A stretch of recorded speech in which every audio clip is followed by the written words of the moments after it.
उत्तराखंड में एक बार फिर प्राकृतिक आपदा का पहाड़ टूटा। जोशीमठ के पास ग्लेशियर टूटने से ऐसा जलजला आया कि करीब 150 जिंदगियां मौत के मुंह में समा गईं और अब तबाही के निशानों के बीच इंसानों की तलाश की जा रही है। नमस्कार, मैं हूं दिनेश गौतम। आज देवभूमि ने जो दर्दनाक मंजर देखा, उसने 8 साल पहले केदारनाथ घाटी में आई त्रासदी की तस्वीरें दिमाग में ताजा कर दी। 8 साल पहले जैसे उत्तराखंड पर आफत बरसी थी, कुछ ऐसा ही आलम आज भी था। राहत की बात यह है कि जान माल का उतना नुकसान नहीं हुआ, लेकिन उफनते सैलाब की जो तस्वीरें सामने आई, उसने पूरे देश का दिल दहला दिया। अपने स्पेशल शो में आपको दिखाएंगे तपोवन के पास से आई महातबाही की तमाम तस्वीरें। साथ ही हम बात करेंगे ऐसे जलजलों के पीछे वजहें क्या हैं। लेकिन सबसे पहले इस आपदा पर इस वक्त की सबसे बड़ी खबर, सबसे लेटेस्ट अपडेट के साथ शुरुआत करते हैं। उत्तराखंड के चमोली में ग्लेशियर फटने से बड़ी तबाही, करीब 150 लोगों की मौत की आशंका, कई मजदूर लापता, ऋषिगंगा पावर प्रोजेक्ट पूरी तरह ध्वस्त, दर्जनों घर तबाह। आईटीबीपी, एनडीआरएफ, एसडीआरएफ की टीमें रेस्क्यू ऑपरेशन में जुटी।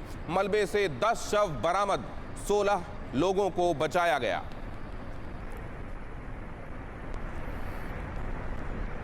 डिस्ट्रिक्ट चमोली, उत्तराखंड का जिला चमोली, उसका तपोवन, जहां ग्लेशियर टूटने से अचानक धौलीगंगा में आई बाढ़ बढ़ती ही चली गई। पहले जल स्तर और आवेग लोगों ने देखा और वो इस कदर आगे बस्तियों को, घरों को बहाता हुआ आगे बढ़ा। कई प्रोजेक्ट्स जो निर्माणाधीन थे उनको बहा ले गया। और ये कितनी भीषण तस्वीरें थी। इस आवेग को महसूस कीजिए, प्रलय की इन तस्वीरों को देखिए। हालांकि शुक्र है कि 4000 लोगों की जान लीलने वाला 2013 का वो जो घटनाक्रम था, इस बार वो नहीं दोहराया गया।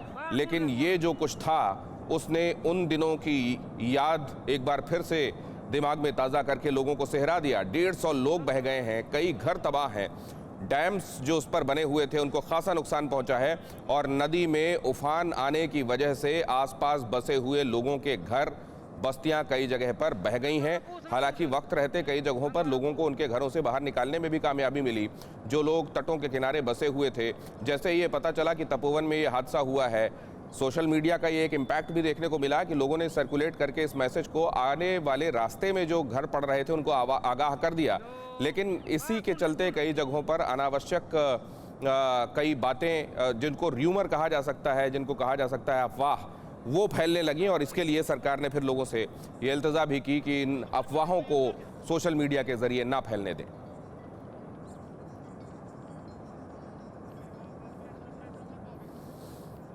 और एक भी इंसानी जान अगर इस वक्त बचाई जा रही है, बचाई जा सकी है, तो वो बहुत बड़ी कामयाबी है। आईटीबीपी के जवानों ने एक ऐसा ही करिश्मा किया। यहाँ एक टनल थी, ये एक टनल जो निर्माण के कार्य के दौरान खोदी गई थी, उसके अंदर ये मजदूर फंसा हुआ था। और आप देखिए, जब उस मजदूर को बाहर निकाला गया तो वो, जिन्होंने उसे बाहर निकाला और वो जो बाहर निकाला गया, देखिए खुशी का आलम। हालांकि उसके फौरन बाद ही उसका पैर रपटा और वो गिर पड़ा, लेकिन खुशी देखिए। शुक्रवार रात 10 बजे TV9 भारतवर्ष पर।